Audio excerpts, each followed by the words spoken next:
Capítulo 8. Hago una promesa arriesgada. Blackjack me llevó volando a la playa, lo cual, debo reconocerlo, es siempre una pasada. Montar en un caballo alado, pasar rozando las olas a 180 por hora con el viento alborotándote el pelo y la espuma rociándote la cara. Bueno, es una sensación que le da 100 vueltas al esquí acuático. Aquí es. Blackjack redujo la velocidad y descendió en círculos. Al fondo, en línea recta. Gracias. Me deslicé del lomo y me sumergí en el mar helado. En los 2 últimos años me había acostumbrado a esta clase de acrobacias. Ahora ya era capaz de moverme a mis anchas bajo el agua, simplemente ordenando a las corrientes que se concentraran a mi alrededor y me propulsaran hacia adelante. Podía respirar sin problemas en el agua y la ropa no se me mojaba si yo no quería. Me lancé hacia las profundidades. 6, 9, 12 metros. La presión no me molestaba. No sabía si también habría un límite de profundidad para mí, nunca había hecho la prueba. Sabía que los seres humanos normales no podían descender más allá de los 60 metros sin quedar aplastados como una lata de aluminio. A aquellas profundidades, y en plena noche, no era posible ver nada, pero percibía el calor de los seres vivos y la temperatura de las corrientes. Es algo difícil de describir. No es como la visión normal, pero me permite localizar cada cosa. Al acercarme al fondo, vi a 3 hipocampos, caballitos de mar, nadando en círculos alrededor de un barco volcado. Eran preciosos. En sus colas, de un brillo fosforescente, tremolaban los colores del arco iris. Los 3 tenían crines blancas y galopaban por el agua igual que un caballo nervioso en medio de una tormenta. Algo los inquietaba. Me aproximé y vi de qué se trataba. Había una forma oscura, algún animal, atascada bajo el barco en una red, una de esas grandes redes que usan los pesqueros de arrastre para llevárselo todo a la vez. Yo aborrecía aquel tipo de artilugios. Ya era bastante horrible que ahogaran a las marsopas y los delfines. Pero es que además acababan atrapando en ocasiones a criaturas mitológicas. Cuando las redes se enganchaban, siempre había algún pescador perezoso que las cortaba, dejando morir a las presas que habían quedado atrapadas. La pobre criatura, por lo visto, había estado deambulando por el fondo del estuario Long Island Sound y se había enganchado en las redes de aquel barco de pesca hundido. Al intentar liberarse, había desplazado el barco y se había quedado aún más atascada. Ahora los restos del casco, que se apoyaban en una gran roca, habían empezado a balancearse y amenazaban con desmoronarse sobre el animal. Los hipocampos nadaban en círculos de un modo frenético, con el deseo de ayudar, aunque sin saber muy bien cómo. Uno de ellos se había puesto a mordisquear la red, pero sus dientes no estaban preparados para eso. Aunque poseen un gran vigor, los hipocampos no tienen manos ni son muy inteligentes. «Ayuda, señor», dijo uno nada más verme. Los otros se sumaron a su petición. Avancé nadando para echarle una mirada de cerca a la criatura atrapada. Primero pensé que era un joven hipocampo. Ya había rescatado a más de uno en el pasado. Pero entonces oí un sonido extraño, nada propio de la vida submarina, ¡mu! Me acerqué más y vi que era una vaca. A ver, yo había oído hablar de vacas marinas, como los manatíes y demás, pero aquella era una vaca de verdad, solo que con los cuartos traseros de una serpiente. Por delante era una ternera, un bebé con el pelaje negro, con unos grandes ojos tristes y el hocico blanco, y por detrás tenía una cola negra y marrón con aletas en el lomo y el vientre, igual que una anguila gigante. «Yu, pequeña», dije. «¿De dónde sales?» La criatura me miró tristemente. «Mu». No podía captar sus pensamientos. «Solo hablo la lengua de los caballos». «No sabemos qué es, señor», me informó un hipocampo. «Están apareciendo cosas muy extrañas». «Ya», murmuré. «Eso he oído». Destapé a contracorriente y la espada creció hasta alcanzar toda su envergadura. Su hoja de bronce relumbró en la oscuridad. La vaca serpiente se asustó y empezó a forcejear otra vez con ojos desorbitados. Oye. Traté de tranquilizarla. Que no voy a hacerte daño. Déjame cortar la red. Pero ella se revolvió enloquecida y se enredó todavía más. El barco comenzó a ladearse, removiendo una nube de lodo y amenazando con venirse abajo sobre el pobre animal. Los hipocampos relinchaban de pánico y se agitaban nerviosamente, lo cual tampoco ayudaba mucho. Vale, vale. Dije, guardando la espada y hablando con toda la calma de que fui capaz para que los hipocampos y la vaca serpiente se aplacasen. No sabía si era posible provocar una estampida submarina, pero prefería no averiguarlo. Tranquilo. Ya no hay espada, ¿lo veis? Nada de espada. Calma y serenidad. Hierba verde. Mamá vaca. Vegetarianos. Dudaba que la vaca entendiera mis palabras, pero sí parecía responder al tono de mi voz. Los hipocampos aún estaban inquietos, pero habían dejado de arremolinarse alrededor. Ayuda, señor, me suplicaban. Ya, dije. Eso ya lo he entendido. Ahora estoy pensando. ¿Cómo podía liberar a la vaca serpiente si ella se volvía loca de pánico en cuanto veía el filo de mi espada? Daba la impresión de haber visto espadas otras veces y de saber lo peligrosas que eran. Muy bien, dije a los hipocampos. Necesito que me ayudéis a empujar. Pero exactamente como yo os diga. Empezamos a mover el barco. No era fácil, pero con una fuerza de 3 caballos logramos desplazar el casco de modo que no pudiera írsele encima al bebé de vaca serpiente. Luego me puse a trabajar en las redes, las desenredé tramo a tramo, desenmarañé anzuelos y pesos de plomo y arranqué los nudos que trababan las pezuñas del animal. Me llevó un buen rato. Vamos, fue peor que cuando tuve que desenredar los cables del mando de mi consola. Y durante todo el tiempo, mientras la vaca marina mugía y gemía, yo iba viéndole y asegurándole que todo saldría bien. Ya casi está, Bessie, le dije. No me preguntéis por qué empecé a llamarla así. Me pareció un nombre adecuado para una vaca. Buena vaquita. Vaquita linda. Finalmente, conseguí desprender la red y la vaca serpiente se deslizó bajo el casco y dio un salto de alegría en el agua. Los hipocampos relincharon de contento. Gracias, señor. Mu.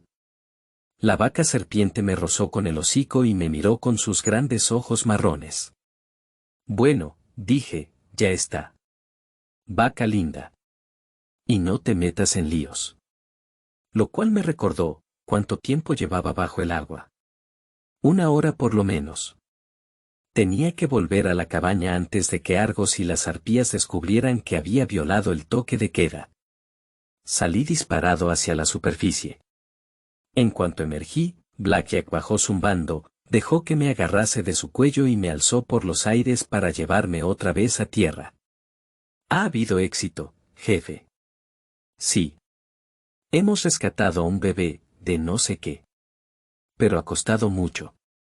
Y por poco me arrasa una estampida. Las buenas acciones siempre entrañan peligro, jefe. Pero bien que me salvó a mí el pellejo, ¿no es cierto? No pude evitar pensar en mi sueño, en la imagen de Annabeth desmoronada y exánime en brazos de Luke. Me dedicaba a rescatar monstruos bebé, pero no era capaz de salvar a mi amiga. Cuando Blackjack se aproximaba al fin a mi cabaña, miré por casualidad al pabellón del comedor. Vi una figura, la de un chico, agazapada tras una columna griega, como ocultándose. Era Nico, y ni siquiera había amanecido.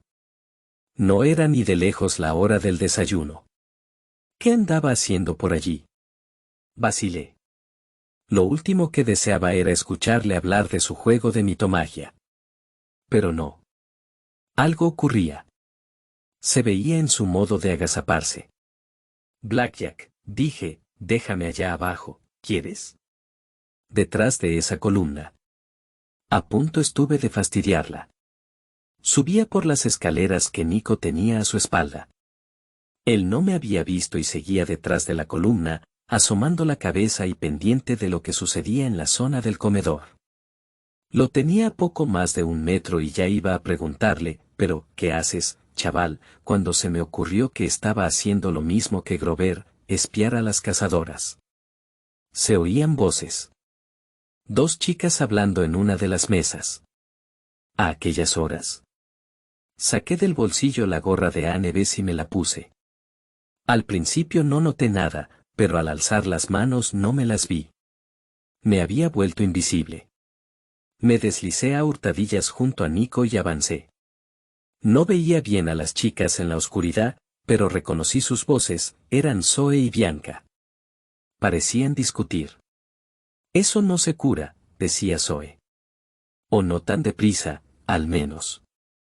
¿Pero cómo ha sucedido?, preguntó Bianca. Una estúpida travesura, rezongó Zoe. Esos hermanos Toul, de la cabaña de Hermes. La sangre de centauro es como un ácido. Todo el mundo lo sabe. Pues resulta que habían rociado con ella esa camiseta del Tour de Artemisa. Uy, qué espantoso. Sobrevivirá, dijo Zoe. Pero tendrá que permanecer postrada durante semanas con una horrible urticaria. Es imposible que venga. Todo queda en mis manos, y en las tuyas. Pero la profecía. Si Febe no puede venir, solo seremos 4. Tenemos que elegir a otra persona. No hay tiempo. Hemos de salir con las primeras luces del alba. Es decir, inmediatamente. Además, la profecía decía que perderíamos a 1. En la tierra sin lluvia, recordó Bianca. Eso no puede ser aquí. Tal vez sí, dijo Zoe, aunque ni siquiera ella parecía convencida.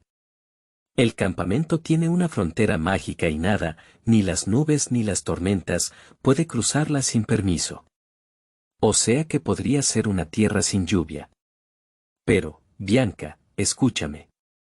Zoe hablaba ahora con la voz agarrotada. No. No puedo explicarlo, pero presiento que no debemos elegir a ninguna persona más. Sería demasiado peligroso. Podría acabar incluso peor que Febe. No quiero que Quirón escoja a un campista como 5.º miembro del grupo. Y tampoco quiero arriesgar a otra cazadora. Bianca se quedó en silencio unos instantes. Luego levantó la vista. Deberías contarle a Thalía el resto de tu sueño. No. No serviría de nada. Pero si tus sospechas sobre el general son ciertas, tengo tu palabra de que no hablarás de ello, dijo Zoe. Sonaba angustiada de verdad. Pronto lo averiguaremos. Y ahora, vamos. Acaba de romper el alba. Nico reaccionó rápido y corrió a esconderse. Yo tardé unos segundos en seguirlo, por lo que, cuando Zoe bajó apresuradamente las escaleras, casi se tropieza conmigo. Se quedó inmóvil y deslizó la mano hacia su arco, pero Bianca le dijo en ese momento, ya están encendidas las luces de la casa grande. Deprisa. Y Zoe la siguió corriendo. Imaginaba perfectamente lo que estaba pensando Nico. Vi que respiraba hondo y que se disponía a correr tras ellas. Entonces me quité la gorra de invisibilidad. Espera, le dije. Casi se resbaló en los escalones mientras se giraba. Pero, ¿de dónde sales? He estado aquí todo el rato. Invisible. Él movió los labios, como deletreando la palabra. Yu. Increíble. ¿Cómo has sabido que Zoe y tu hermana estaban aquí? Se sonrojó. Las oí pasar junto a la cabaña de Hermes. Bueno, es que no duermo muy bien en el campamento. Escuché ruido de pasos y luego las oí susurrar. Y las seguí. Y ahora quieres seguirlas en la búsqueda que van a emprender. ¿Cómo lo has adivinado? Porque si fuese mi hermana seguramente haría lo mismo. Pero no puedes hacerlo. Me miró desafiante. ¿Porque soy demasiado joven? Porque ellas no te lo permitirán. Te pillarán a la primera y te enviarán de vuelta al campamento. Y sí, también porque eres demasiado joven. ¿Te acuerdas de la mantícora? Habrá un montón de criaturas parecidas por el camino. Más peligrosas incluso. Y algunos héroes morirán. Hundió los hombros y desplazó su peso a la otra pierna. Quizá tengas razón. Pero, tú podrías ir en mi lugar. ¿Cómo? Puedes volverte invisible. Tú sí puedes ir. A las cazadoras no les gustan los chicos, le recordé. Si llegasen a descubrirlo, no dejes que lo descubran. Vuélvete invisible y síguelas. Y no pierdas de vista a mi hermana. Has de hacerlo. Por favor. Nico, de todos modos, ya lo estabas pensando, ¿no? Iba a negarlo, pero él me miró a los ojos y no me vi capaz de mentirle. De acuerdo, repuse. He de encontrar a Annabeth. He de ayudarlas, aunque ellas no quieran. Yo no me chivaré. Pero tienes que prometerme que mantendrás a salvo a mi hermana. Eso es mucho prometer, en un viaje como este. Además, ella ya tiene a Zoe, a Grover y Thalía, promételo, insistió. Haré todo lo que pueda. Eso sí te lo prometo. Entonces muévete. Y buena suerte. Era una locura. Ni siquiera había hecho el equipaje. No tenía nada, salvo la gorra, la espada y lo puesto. Y se suponía que tenía que volver a casa esa mañana. Dile a Quirón, ya me inventaré algo, dijo con un rictus travieso. Eso se me da bastante bien. No te entretengas. Me puse la gorra de Annabeth y eché a correr. El sol empezaba a salir y me volví invisible. Alcancé la cima de la colina mestiza justo a tiempo de divisar la furgoneta del campamento, que se perdía carretera abajo. Era Argos Segramente, que llevaba al grupo a la ciudad. Después tendrían que seguir por su cuenta. Sentí una punzada de angustia. Estúpido de mí, como se suponía que iba a seguirlos. ¿A pie? Entonces oí un poderoso batir de alas.